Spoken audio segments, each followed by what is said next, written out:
عزیز دوستو، میں نے سورہ فتح کی ایک آیت کا ابتدائی حصہ پڑھا ہے۔ نبی پاک صلی اللہ تعالیٰ علیہ وسلم عمرے کی حاضری کے لیے تشریف لے گئے تو مقام حدیبیہ پر کفار مکہ نے روک لیا اور کہا کہ آپ جنگ کے ارادے سے آئے ہیں تو ہم آپ کو مکہ میں داخل نہیں ہونے دیں گے۔ اللہ کے پیارے رسول صلی اللہ تعالیٰ علیہ وسلم نے جناب عثمان غنی رضی اللہ تعالیٰ عنہ کو اپنا سفیر مقرر کر کے مکہ شریف میں بھیجا اور حضور نے فرمایا عثمان انہیں جا کے بتاؤ کہ ہم جنگ کرنے نہیں آئے، ہم تو اللہ کے گھر کا طواف کرنے آئے۔ حضرت عثمان غنی وہاں تشریف لے گئے۔ کفار مکہ نے جناب عثمان غنی کو روک لیا اور سب سے پہلی بات تو یہ کی کہ آپ اگر طواف کرنا چاہیں تو کر لیں، صحیح کرنا چاہیں تو کر لیں، عمرہ مکمل کر لیں، لیکن ہم نبی پاک صلی اللہ علیہ وسلم کو نہیں کرنے دیں گے۔ تو حضرت عثمان غنی کہنے لگے تم کیا سمجھتے ہو میں مدینے والے رسول کے بغیر عمرہ کر لوں گا؟ میں اسی دن کروں گا جس دن میرے نبی پاک صلی اللہ علیہ وسلم کریں گے۔ یہاں بھی کچھ صحابہ نے کہا مقام حدیبیہ میں کہ عثمان کو اللہ نے موقع دے دیا ہے، وہ تو راج کے کعبے کی زیارت کریں گے اور وہ کھل کے طواف کریں گے، وہ صحیح کریں گے، وہ حجر اسود کے بوسے لیں گے۔ صحابہ کی باتیں کر رہے تھے تو حضور غور سے دیکھ رہے تھے۔ جب بات ختم ہوئی تو فرمایا فکر نہ کرو میرا عثمان، میں فکر نہ کرو میرا عثمان میرے بغیر طواف نہیں کرے گا۔ ہاں مجھے کیا غرض تھی نماز سے، مجھے کیا خبر تھی سجود کی، یہ تو تیرے نقش پاک کی تلاش تھی جو جھکا رہا میں نماز میں۔ اور اقبال کہنے لگے اذان وزل سے تیرے عشق کا ترانہ بنی، اور نماز تو اس کے نظارے کا ایک بہانہ بنی۔ وہاں سے خبر موصول ہو گئی کہ حضرت عثمان غنی کو شہید کر دیا گیا۔ اگرچہ نبی پاک صلی اللہ علیہ وسلم کے علم میں تھا کہ عثمان کو شہید نہیں کیا گیا، لیکن جب خبر آئی تو صحابہ میں جوش پیدا ہو گیا، ہم جہاد کریں گے، ہم ان سے لڑیں گے، بدلہ لیں گے۔ جو اچھا لیڈر ہوتا ہے وہ قوم کے جذبات ٹھنڈے نہیں کرتا بلکہ جذبات کو صحیح رستہ دکھاتا ہے۔ وہ جب صحابہ میں جوش پیدا ہوا نا کہ عثمان غنی کا بدلہ لینا ہے تو نبی پاک صلی اللہ علیہ وسلم نے ایک درخت کے نیچے سب کو بلایا، فرمایا میرے ہاتھ پہ بیعت کرو کہ تم جہاد کرو گے اور جہاد میں ثابت قدم رہو گے، میرے ہاتھ پہ بیعت کرو۔ اب سب لوگ آئے کہ ہم جہاد کریں گے، ثابت قدم رہیں گے، عثمان کا بدلہ بھی لیں گے۔ وہ بیعت تھی کہ کیا نرالا رنگ تھا، اور حضور کو پتا تھا، وہ بھلا کس دلیل سے پتا تھا؟ جب سے اب صحابہ بیعت کر چکے نا، اب جو آدمی شہید ہو جائے اس کی تو بیعت نہیں نہ ہوتی، لیکن نبی کریم نے اپنا دست مبارک کھڑا کیا، فرمایا ابھی یہ میرا ہاتھ ہے اور یہ میرے عثمان کا ہاتھ ہے، اور یوں ہاتھ پہ ہاتھ رکھ کے فرمایا لو میں عثمان غنی کی بھی بیعت کرتا ہوں، عثمان غنی کی بھی بیعت کرتا ہوں۔ اب وہ صحابہ کے اندر جذبہ، وہ شوق، وہ حضرت عثمان کے لیے پیار، وہ جہاد کے لیے تڑپ اللہ تعالیٰ نے بیان کیا۔ کیا انداز ہے، فرمایا لقد رضی اللہ عن المؤمنین اذ یبایعونک تحت الشجرہ، محبوب بے شک اللہ ان مومنوں سے راضی ہو گیا ہے جو درخت کے نیچے بیٹھ کر آپ کی بیعت کر رہے تھے۔ اللہ ان اہل ایمان سے راضی ہے۔ میرے نبی پاک علیہ السلام نے فرمایا جن نے وہاں بیٹھ کر میرے ہاتھ پہ بیعت کی تھی، اس آیت کے بعد اللہ نے وعدہ کر لیا ان میں سے کوئی بھی دوزخ میں نہیں جائے گا، سارے جنتی ہو گئے۔ سن لو بات، اس کو اچھی طرح سمجھ لو، اچھی طرح۔ یہ قرآن مجید ہے، یہ خاص نقطہ ہے، اس کو اپنے دل میں جگہ دینا۔ انہوں نے جہاد کیا نہیں، جہاد پر بیعت کی، وہ لڑنے گئے نہیں، لڑنے کا پختہ ارادہ کیا، ابھی کفر کے مقابلے میں کھڑے نہیں ہوئے تو اللہ تعالیٰ نے جنتی قرار دے دیا۔ میں کہا کرتا ہوں کہ چلو جہاد جب آئے گا تب تو دیکھی جائے گی، ارادے تو کرو نا۔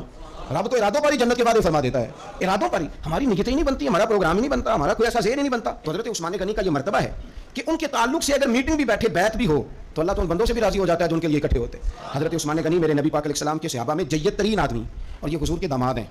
نبی پاک کی 4 بیٹیاں ہیں اور یہ بات قرآن پاک سے ثابت ہے، کل ازواجک و بنات، اے محبوب اپنی بیویوں سے بھی کہہ دو اور بیٹیوں سے بھی کہہ دو۔ اللہ نے قرآن میں بیٹی نہیں کہا، بنات کہا، سورہ احزاب دیکھ لیجیے گا۔ اپنی بیویوں سے کہہ دو اور اپنی، تو بیٹیاں جو ہوتی ہیں وہ ایک ہوتی ہیں۔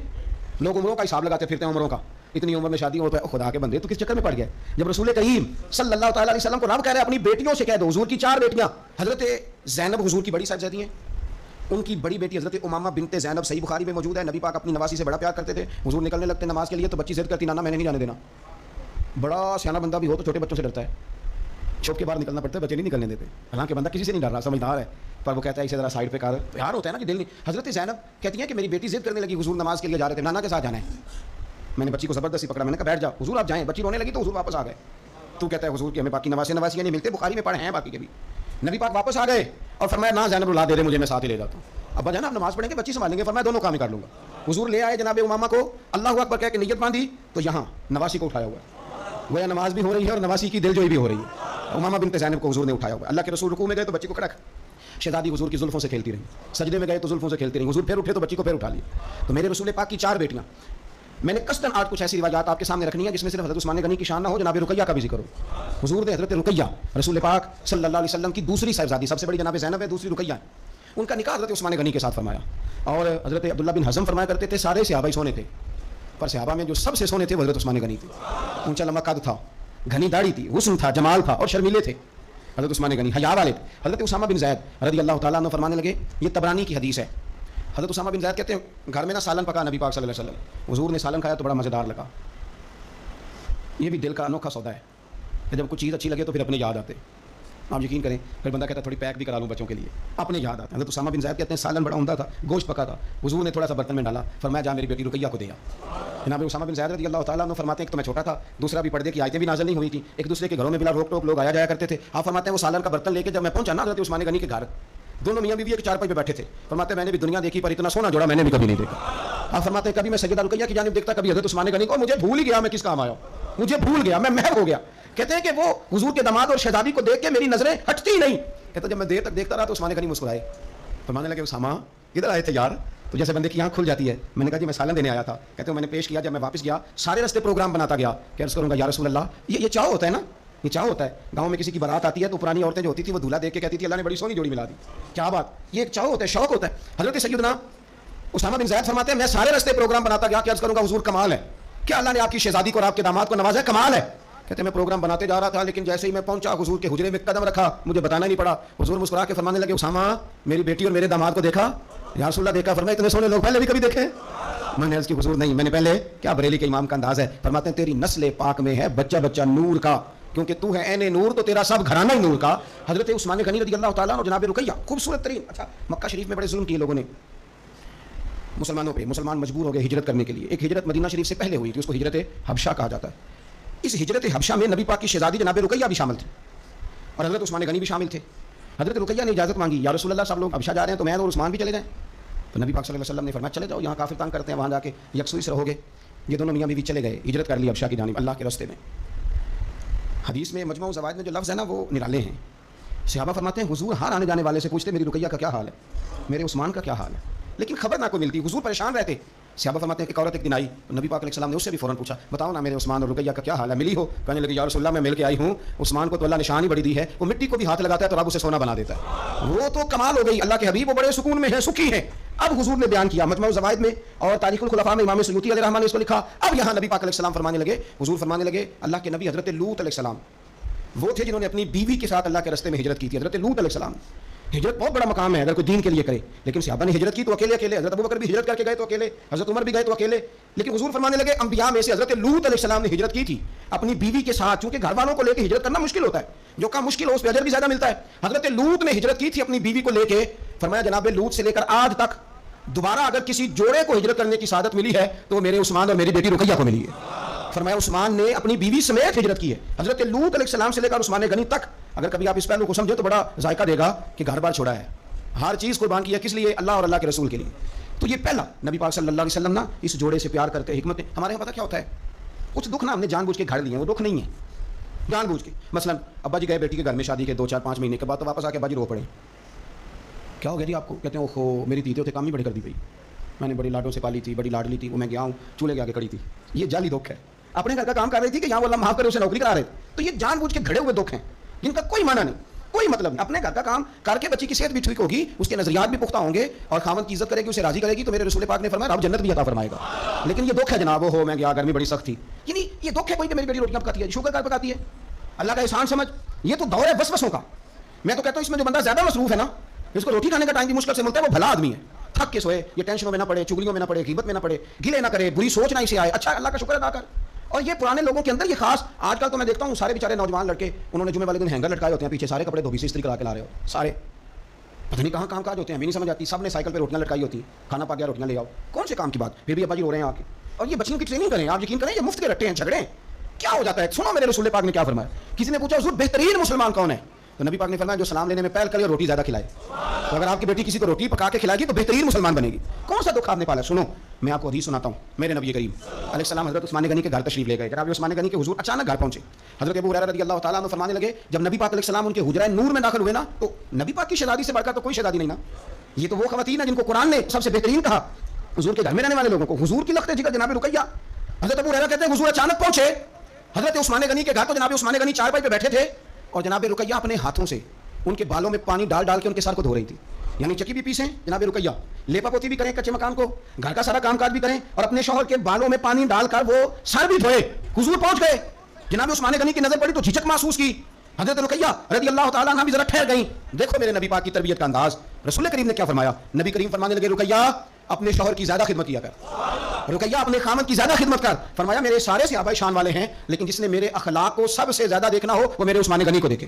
یہ اخلاق میں مجھ سے زیادہ مشابہت رکھتا ہے, بیٹی زیادہ زیادہ خدمت کیا کر اپنے شوہر کی زیادہ. یہ حضور نے تربیت دی, یہ نبی پاک علیہ السلام نے ہمیں بتلایا کہ اس طرح تمہارے گھر بنیں گے, اس طرح دکھ دور ہوں گے. لیکن جب ابا ہی گھر آ کے روئے گا اور اماں ہی بد دعا کرے گی کہ دیکھو میری بیٹی کو کیا حال کر دیا روٹیاں پکوا, تو کیسے گھر چلے گا؟ سمجھیں آپ ان چیزوں. حضور سید عالم صلی اللہ تعالیٰ علیہ وسلم نے فرمایا اور خدمت کر. ایک دن پھر حضور گئے گھر میں, تو جا کر کے پوچھا کہ عثمان غنی کہاں ہے. جناب رقیہ, اب چونکہ حضور نے کہا تھا زیادہ خدمت کر, تو اس دن دوسرے بال دھوئے تھے نا, آج ایک بات بڑھ کے بیان کی اور کہ یا رسول اللہ میں نے ان کے بالوں میں کنگھی کر کے انہیں باہر بھیجا ہے. آپ ذرا انداز دیکھیے شہزادی کے بات کرنے, حضور میں نے بالوں میں کنگھی کر کے بھیجا ہے. حضور مسکرائے فرمایا رقیہ میں عثمان سے بھی راضی ہوں, پتر تجھ سے بھی بڑا ہی راضی ہوں, میں تم دونوں سے بڑا راضی ہوں. آپ دین اسلام کے اس خوبصورت ترین مزاج کو سمجھیں کہ میرے نبی کریم صلی اللہ تعالیٰ علیہ وآلہ وسلم نے ارشاد فرمایا کہ میں تم دونوں سے راضی ہوں. حضرت رقیہ رضی اللہ تعالیٰ عنہ کے گھر حضور سالن بھی بھیجیں, ان کی ہجرت کی بھی تعریف کریں, ان کے حسن کی بھی تعریف کریں, میاں بیوی کے آپس میں رشتے کو مضبوط کرنے کی بات کریں. جناب رقیہ بیمار ہو گئی, سیدہ رقیہ رضی اللہ تعالیٰ اس وقت بیمار ہوئی جب میرے نبی پاک صلی اللہ علیہ وسلم بدر کی تیاری میں تھے. حضور تشریف لائے, بیٹی کو بیمار دیکھا تو حضور غمگین ہوئے. حضرت عثمان غنی رضی اللہ تعالیٰ عنہ سے فرمانے لگے عثمان بدر میں ہم دونوں نہیں جائیں گے, یا میں رہ جاتا ہوں یا تو رہ جا. ایک روایت میں حضرت عثمان غنی فرمانے لگے یا رسول اللہ صلی اللہ علیہ وسلم آپ جو فیصلہ کریں مجھے منظور ہے. تو حضور فرمانے لگے میں نے تو کمان کرنی ہے نا, میں جاتا ہوں, تو میری بیٹی کی تیمارداری کر. حضرت عثمان غنی رضی اللہ تعالیٰ عنہ بدر میں شریک نہیں ہوئے, بدر میں گنتی میں لوگ 312 تھے, حضرت عثمان گئے نہیں, پر نبی پاک نے فرمایا عثمان چونکہ میری بیٹی کی تیمارداری کر رہا ہے لہٰذا وہ بدر میں نہیں بھی آیا, پھر بھی اللہ نے بدریوں میں شامل کر لیا, پھر بھی یہاں شامل ہے, اسے اجر بھی ملے گا, اسے وہ جزا بھی ملے گی, نہ آ کر بھی وہ شامل ہے اس لیے کہ وہ میری بیٹی کی خدمت میں مشغول ہے. حضرت عثمان غنی کی ذرا عظمت تو دیکھنا میرے بھائیوں. حضور جب بدر سے واپس آئے تو جناب رقیہ وصال کر گئی تھی, جناب عثمان انہیں دفن کر کے آ رہے تھے. اب بات آگے چلی, حضرت عثمان بھی غمگین رہنے لگے کہ میرا حضور سے قریبی رشتہ تھا, کیا بنے گا. یہ دنیا میں واحد انسان ہے حضرت عثمان غنی کہ کسی ایک شخص کو کسی نبی کی 2 بیٹیوں سے نکاح کرنے کا موقع ملا. حضور نے اپنی چھوٹی شہزادی حضرت ام کلثوم رضی اللہ تعالیٰ عنہ کا نکاح بھی ان کے ساتھ کر دیا. میرے سامنے مجمع الزواج پڑھی ہے. کچھ لوگوں نے پوچھا یا رسول اللہ آپ نے دوسری بیٹی کا بھی نکاح کر دیا, تو میرے رسول کریم نے فرمایا, نبی پاک فرمانے لگے میں نے خود سے نہیں کیا, میں نے اللہ کی وحی کے ساتھ, اللہ کے حکم کے ساتھ ام کلثوم کا نکاح عثمان غنی کے ساتھ کیا. اور فرمایا یہ تو میری دوسری بیٹی ہے نا, میری 40 بھی ہوتی, ایک کے بعد دوسری وصال کرتی رہتی, میں ساری عثمان غنی کے نکاح میں دے دے. 2 بیٹیوں کا نکاح حضور نے کیا. اب بولے بریلی کے امام, اور فرمانے لگے نور کی سرکار سے پایا دوشالہ نور کا, نور کی سرکار سے پایا دوشالہ نور کا, ہو مبارک تجھ کو ذوالنورین جوڑا نور کا. حضرت عثمان غنی سے نا حضور بڑا پیار کرتے تھے. آپ ناراض نہ ہونا, میں آپ کو ایک گزارش کرنے لگا ہوں, یہ میری بات یاد رکھنا, کوشش کرنا آپ کا مزاج کبھی کسی بندے کے لیے بوجھ نہ بنے, آپ کی طبیعت کبھی کسی پر بوجھ نہ بنے. کوشش کریں کہ رویہ اس طرح کا ہو کہ آپ کسی سے ملیں تو اسے سکون ملے, اسے توانائی ملے. بعض لوگ ایسے ہوتے ہیں کہ جن سے ملنے کو دل کرتا ہے, مثل تعویذ ہوتے ہیں کچھ لوگ, وہ جب بھی ملتے ہیں شفا ہوتی ہے. کچھ لوگ ایسے ہوتے ہیں کہ جن سے ملنے کو نا بندے کا دل کرتا ہے کہ کبھی یہ آ جائے نا 2 گھڑیاں, اور وہ جانے لگے تو بندہ اسے کہتا ہے اتنی بھی جلدی کیا ہے, ذرا ٹھہر جائیے. ہاں جی, تو کبھی بوجھ نہ بنے. بعض لوگ ایسے ہوتے ہیں جو دقت کرتے ہیں, بوجھ بنتے ہیں, اور بعض ایسے ہوتے ہیں جن سے ملنے کو دل کرتا ہے. کیا خوبصورت حدیث ہے, حدیث کی راوی سیدہ عائشہ صدیقہ ہے. بڑی چیزیں میں نے پڑھی حضرت عثمان کے بارے میں, بڑی کتابیں دیکھی, لیکن یہ بات پڑھ کے نا تو کلیجہ بڑا ٹھنڈا ہو گیا. پیار بہت سارے لوگوں سے ہوتا ہے یار, یہ تو نہیں ہے نا کہ پیار نہیں. نبی پاک کا جو حضرت ابوبکر صدیق سے پیار ہے اس کا دنیا میں کوئی انکار کر سکتا ہے؟ حضرت عمر کو جو حضور چاہتے ہیں کوئی انکار کر سکتا ہے؟ اور مولا کائنات شیر خدا جن کو حضور نے فرمایا کہ جدھر علی ہوتا ہے حق بھی خود بخود ادھر ہو جاتا ہے, حق مڑ جاتا ہے جدھر علی مڑتا ہے, اتنا بڑا, اور فرمایا من کنت مولا فعلی مولا, جس کا میں مولا علی بھی اس کے. تو یہ کوئی حد ہی نہیں ہے, حضرت مولا علی سے حضور کے پیار کی کوئی حد ہی نہیں ہے. یہ دنیا میں واحد بندہ ہے, ساری دنیا حضور کو مناتی تھی, علی روٹ جاتے تھے تو مصطفیٰ منانے جاتے تھے, یہ سب سے پیار ہی نرالا ہے. لیکن حضرت عائشہ صدیقہ کہتی ہے ایک دن نا حضور گھر میں تھے, ذرا سننا بات, اور یار یہ بھی ایک رنگ ہے زندگی کا. اور مطلب آپ کیا سمجھتے ہیں کہ وہ جو لیڈر ہے اس کے سینے میں دل کوئی نہیں, وہ جو سیٹ ہے اس کے سینے میں, آپ کا کیا خیال ہے کہ جو مفتی ہو گیا تو اس کے سینے میں دل نہیں رہا, جو پیر ہو گیا تو کیا اس کے سینے میں پتھر بن گیا, دل نہیں دھڑکتا, درد اگر کے جان گزل ہے, کیا کروں, دل ہے. غمیش کا اگر نہ ہوتا تو غم روزگار ہوتا. یہ ہوتا ہے, دل میں درد بھی ہوتا ہے, کسی کو ملنے کو بھی دل چاہتا ہے, انسان سفر بھی کرتا ہے, کبھی وہ کہتا ہے کہ اور کوئی نہ ہو, میں ہوں میرا محبوب ہو, دل جو ہوا کیا کیا جائے. تو ایک دن حضور گھر میں بیٹھے بیٹھے نا, میں یہ تو نہیں کہتا کہ سرکار بور ہو رہے تھے, میں یہ جملہ تو نہیں بولتا, شایان شان نہیں سرکار کے, لیکن نبی کریم صلی اللہ علیہ وسلم بیٹھے بیٹھے چپ کر گئے. اور دیر کے بعد حضور نے فرمایا, عائشہ تھی سیدہ عائشہ صدیقہ, سیدہ حفصہ تھی, حضور نے فرمایا عائشہ کسی صحابی کو بلاؤ مجھ سے باتیں کرے. یعنی یہ پہلو نرالا ہے, کسی کو بلاؤ ذرا مجھ سے باتیں کرے. اور جناب عائشہ کہتی ہے میں نے آؤ دیکھا نہ تاؤ دیکھا, بیٹیاں تو بات ہی باپ کی کرتی ہیں, اور نمبر دوسرا لگ جائے تو پھر بھائیوں کی, چلو تیسرے نمبر پہ میاں صاحب کی بھی باری آئی جاتی ہے, لیکن پہلے یہ 2 نمبر یہ ہوتا ہی ایسے. تو حضور نے فرمایا کسی کو بلاؤ ذرا مجھ سے باتیں کرے. حضرت عائشہ صدیقہ کرنے لگی حضور بلاؤں اپنے ابا جان کو, جناب صدیق اکبر کو بلاؤں. حضور مسکرائے اور مسکرا کے فرمایا نہیں تو رہنے دے, پیار بڑا ہے اس میں کوئی شک والی نہیں, تو رہنے دے. تو حضرت حفصہ کہتی ہیں جب حضرت عائشہ پیچھے ہٹی تو میں نے فوراً آگے بڑھ کے نا تو عرض کی حضور میں اپنے ابا جی جناب عمر کو بلاؤں. تو حضور پھر مسکرائے, فرمایا ٹھیک ہے عمر بھی, پر تو مہربانی کر رہنے دے, قربان جاؤں حضرت عثمان آپ کی شان پر, کیا نصیبہ ہے. کہتی ہیں پھر ہم نے اس کی حضور آپ ہی بتا دیں کس کو بلائیں. تو کہتی ہے ہم نے حضور کے چہرے پر عجیب سی سنجیدگی دیکھی. حضور فرمانے لگے کوئی میرے عثمان کو بلاؤ, کوئی میرے عثمان کو بلاؤ, میں اس سے باتیں کرنا چاہتا ہوں. کہتی ہیں پیغام چلا گیا, عثمان آ گئے, پردہ گر گیا, بیویاں اندر چلی گئیں, حضور نے پہلو میں بٹھا لیا, میرے نبی نے ماتھا بھی چوما, حضور نے پیار بھی کیا, اور فرمایا عثمان اس دن ثابت قدم رہنا جس دن لوگ تمہیں شہید کریں گے. عثمان اس دن ثابت قدم رہنا جس دن فتنے اٹھیں گے, اس دن ثابت قدم رہنا جب لوگ تیری قمیض اتارنا چاہیں گے جو اللہ نے تجھے پہنائی ہوگی. فرمایا اس دن ثابت قدم رہنا. حضرت سیدنا عثمان غنی نے آنکھ اٹھائی, ہلکے سے آنسو چمکے, عرض کی حضور آپ دعا کر دینا اللہ عثمان کی مدد فرما دے گا. دعا حضرت عثمان غنی کو تو حضور بلا کے نا, یار اس کی کیفیت کو سمجھو, اتنا میٹھا بندہ. حضرت عثمان غنی بالکل نرم مزاج آدمی تھے, ٹھنڈی طبیعت کے تھے, لیکن حضرت عائشہ کہتی ہیں حضور لیٹے ہوئے تھے تو ذرا پنڈلی سے نا تامت مبارک کٹی ہوئی تھی. یہ بخاری مسلم ہے. حضرت ابو بکر آئے, حضور لیٹے رہے, بات چیت ہوتی رہی. جناب عمر آئے, لیٹے رہے, بات ہوتی رہی. کسی نے کہا حضور عثمان آ گئے. حضور اٹھے, تامت سیدھی کی, اٹھ کے, حالانکہ بندہ نرم ہی تھا آج سب سے. رسول کریم نے تامت مبارک کو سیدھا کیا, لوگ بیٹھے رہے, باتیں ہوئی, چلے گئے. سیدہ عائشہ صدیقہ کہتی, میں نے کہا یا رسول اللہ میرے ابا جی بھی آئے, آپ لیٹے رہے, عمر بھی آئے, آپ نے عثمان کے آنے پر تو نے بڑا اہتمام کیا. حضور فرمانے لگے عائشہ اس سے حیا نہ کرو جس کی فرشتے بھی حیا کرتے ہیں. اللہ کرے آپ کو سمجھ آئے. میں بات ختم کرنے لگا ہوں, یہ حدیث پڑھنی ضروری ہو گئی. اور اس کی حیا نہ کرو جس کی فرشتے حیا کریں, جس کی مصطفیٰ حیا کریں. وہ کتنا نالائق امتی ہے جو اس عثمان کی حیا نہ کرے. وہ کتنا نالائق ہے جو پھر اس عثمان غنی کی حیا نہ کرے. ہمیں ہر موقع پر سیدنا عثمان غنی کی حیا کرنی. حضرت عثمان غنی کی زندگی کے 3 پہلو بڑے نمایاں ہیں, 3 پہلو بڑے. ایک حضرت عثمان غنی رضی اللہ تعالیٰ عنہ بہت زیادہ سخاوت کرنے والے تھے. میں نے جو لفظ کہے سوچ سمجھ کے کہے, یعنی زیادہ نہیں, بہت زیادہ سخاوت, بہت زیادہ سخاوت. اور دوسرا بہت زیادہ شرم و حیا والے. فرماتے تھے باتھ روم کے اندر بھی کپڑے اتار کے غسل نہیں کرتا. شرم و حیا والے تھے. اور تیسرا اللہ سے بہت زیادہ ڈرنے والے. یہ 3 خوبیاں جس مسلمان کے اندر پیدا ہو جاتی ہیں وہ ایک خوبصورت مسلمان بن جاتا ہے. اللہ ہمیں ان کے رستوں کا مسافر بنائے.